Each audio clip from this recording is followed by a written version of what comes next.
Notre mariage, près d'un mois après notre mariage, ma femme et moi faisions un long voyage en voiture. Elle conduisait et j'essayais de me détendre. Je dis j'essayais parce que l'autoroute sur laquelle nous roulions avait la réputation d'être pleine de radars et ma femme avait alors légèrement tendance à avoir le pied lourd.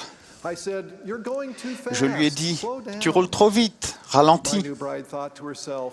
Ma jeune épouse s'est dit « Je conduis depuis près de 10 ans et à part mon moniteur d'auto-école, personne ne m'a jamais dit comment je devais conduire. » Elle a donc répliqué « Qu'est-ce qui te donne le droit de me dire comment conduire ?» Franchement, sa question m'a pris de court. Cependant, faisant de mon mieux pour être à la hauteur de mes nouvelles responsabilités d'homme marié, j'ai dit « Je ne sais pas, parce que je suis ton mari et que je détiens la prêtrise. »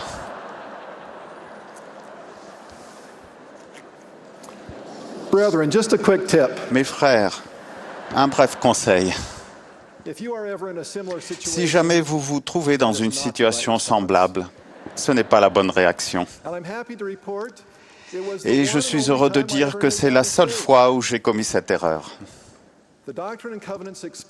Les doctrines et alliances expliquent que le droit d'exercer la prêtrise dans le foyer ou ailleurs est directement lié à la justice de notre vie.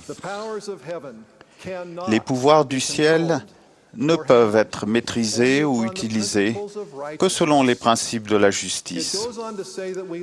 Et plus loin, nous lisons que nous perdons ce pouvoir lorsque nous exerçons avec quelque degré d'injustice que ce soit, une emprise, une domination ou une contrainte sur l'âme des autres.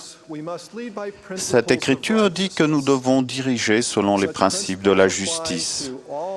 Ces principes s'appliquent à tous les dirigeants de l'Église, ainsi qu'à tous les pères et à toutes les mères dans leur foyer.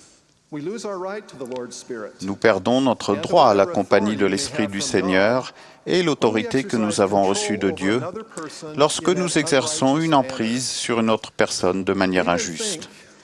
Nous pouvons penser que de telles méthodes sont pour le bien de la personne contrôlée. Mais chaque fois que nous forçons quelqu'un qui peut ou devrait exercer son libre arbitre moral à faire ce qui est juste, nous agissons injustement. Quand les limites fermes que nous fixons à quelqu'un sont dans le bon ordre, elles doivent toujours être gérées avec une patience empreinte d'amour et permettre d'enseigner des principes éternels. Nous ne pouvons forcer personne à faire ce qui est bien. Les Écritures expliquent clairement que Dieu n'agit pas ainsi. La contrainte provoque du ressentiment. Elle donne aux personnes le sentiment qu'on ne leur fait pas confiance et qu'elles sont incompétentes. Les occasions d'apprendre sont perdues lorsque les personnes qui contrôlent supposent avec orgueil qu'elles ont la bonne réponse pour les autres. Les Écritures nous disent « Il est de la nature et des dispositions de presque tous les hommes de commencer à exercer cette domination injuste. Nous devrons donc avoir conscience que c'est un piège dans lequel on tombe facilement. Les femmes peuvent aussi exercer une domination injuste, bien que les Écritures identifient le problème avec les hommes en particulier. La domination injuste est souvent accompagnée de critiques constantes et de refus d'approuver ou d'exprimer de l'amour. Les personnes qui sont au bout de la chaîne finissent par avoir le sentiment de ne jamais pouvoir plaire à de tels dirigeants ou parents et qu'elles ne sont jamais à la hauteur. Les parents sages doivent évaluer quand les enfants sont prêts à commencer à exercer leur libre arbitre dans un domaine particulier de leur vie. Mais si les parents détiennent tout le pouvoir de décision et le voient comme leur droit, ils limitent gravement la progression et le développement de leurs enfants. Nos enfants sont dans notre foyer pour un temps limité. Si nous attendons le jour où ils nous quitteront pour leur confier les rênes de leur libre arbitre moral, nous attendons trop longtemps. Ils n'acquerront pas soudainement la capacité de prendre de sages décisions, s'ils n'ont jamais été libres de prendre d'importantes décisions lorsqu'ils étaient dans notre foyer. Souvent, ces enfants se rebellent contre cette contrainte ou sont handicapés par une incapacité de prendre eux-mêmes une quelconque décision. Les parents sages préparent leurs enfants à s'en sortir sans eux. Ils leur donnent des occasions de progresser à mesure que les enfants acquièrent la maturité spirituelle nécessaire pour exercer correctement leur libre arbitre. Et oui, cela signifie que les enfants feront parfois des erreurs et apprendront de ces erreurs. Notre famille a eu une expérience qui nous a enseigné à aider nos enfants à développer leur capacité à faire des choix. Notre fille Marie jouait au football et elle était titulaire. Une année, son équipe a atteint la finale et vous vous en doutez bien, le match avait lieu un dimanche. Marie était alors au début de l'adolescence et cela faisait des années qu'on lui avait enseigné que le jour du sabbat est un jour de repos et de régénération spirituelle, non de divertissement.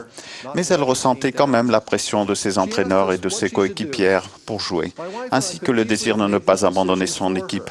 Elle nous a demandé ce qu'elle devrait faire. Ma femme et moi aurions facilement pu prendre la décision pour elle. Cependant, après y avoir réfléchi et avoir prié à ce sujet, nous avons décidé que dans ce cas, notre fille était prête à assumer la responsabilité spirituelle de sa propre décision. Nous avons lu ensemble des Écritures, puis nous avons incité Marie à prier et à méditer à ce sujet.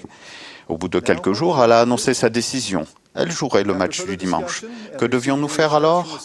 Après en avoir de nouveau discuté et avec l'assurance de l'esprit, nous avons fait comme promis et l'avons laissé faire son choix de jouer. À la fin du match, Marie est allée lentement vers sa mère qui l'attendait. Elle a dit « Oh maman, je me suis sentie très mal. Je ne veux plus jamais me sentir comme ça. Je ne jouerai plus jamais un match le jour du sabbat. » Et elle ne l'a jamais refait. Marie avait maintenant assimilé le principe du respect du jour du sabbat. Si nous l'avions forcée à ne pas jouer ce match, nous l'aurions privée d'une précieuse occasion d'apprendre avec l'esprit. Comme vous pouvez le voir, aider les enfants à exercer correctement leur libre arbitre nécessite de leur enseigner comment prier et recevoir des réponses à leurs prières. La valeur et le but de l'obéissance, ainsi que tous les autres principes essentiels de l'Évangile, doivent leur être enseignés. En élevant nos enfants, nous avons décidé que notre objectif le plus important serait de les aider à avoir leur propre lien avec les cieux. Nous savions qu'au final, il faudrait qu'ils s'appuient sur le Seigneur, non sur nous. Brigham Young a dit « Si je devais faire la distinction dans tous les devoirs qui sont requis des enfants des hommes, je mettrais en tout premier lieu le devoir de rechercher le Seigneur notre Dieu jusqu'à ce que nous ouvrions des voies de communication du ciel à la terre, de Dieu à notre âme. » Marie avait reçu des réponses à ses prières à d'autres occasions, et nous savions que notre fille était en train d'établir cette voie de communication avec les cieux. Ainsi, elle avait appris quelque chose de positif de son expérience et était mieux équipée pour faire de meilleurs choix à l'avenir. Sans un lien avec l'esprit, les enfants comme les parents pourraient se justifier de prendre de mauvaises décisions au nom de leur exercice du libre arbitre. La promesse des Écritures est que ceux qui sont sages ont pris l'Esprit Saint pour guide et n'ont pas été trompés. Un effet secondaire et tragique d'une domination injuste peut être la perte de la confiance en l'amour de Dieu. J'ai connu des personnes qui ont eu des dirigeants ou des parents exigeants et directifs, et elles ont eu des difficultés à ressentir l'amour de leur Père céleste, qui les soutiendrait et les motiverait sur la voie de la justice.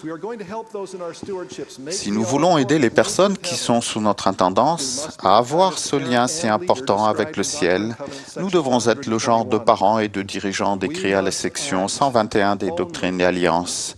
Nous devons agir uniquement par la persuasion, par la longanimité, par la gentillesse et la douceur, et par l'amour sincère.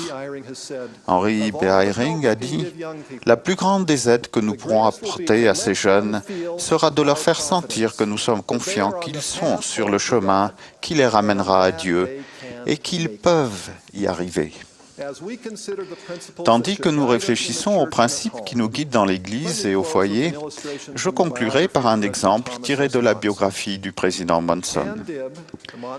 Ann Dibb, la fille de frère et sœur Monson, a dit qu'encore aujourd'hui, quand elle passe le pas de la porte de la maison où elle a grandi, son père dit « Oh, regardez qui est là! Comme nous sommes ravis! Et comme elle est belle! » Elle poursuit, « Mes parents me complimentent toujours, quelle que soit mon apparence ou ce que je fais. Quand je rends visite à mes parents, je sais que je suis aimé. Je suis complimenté. Je me sens la bienvenue.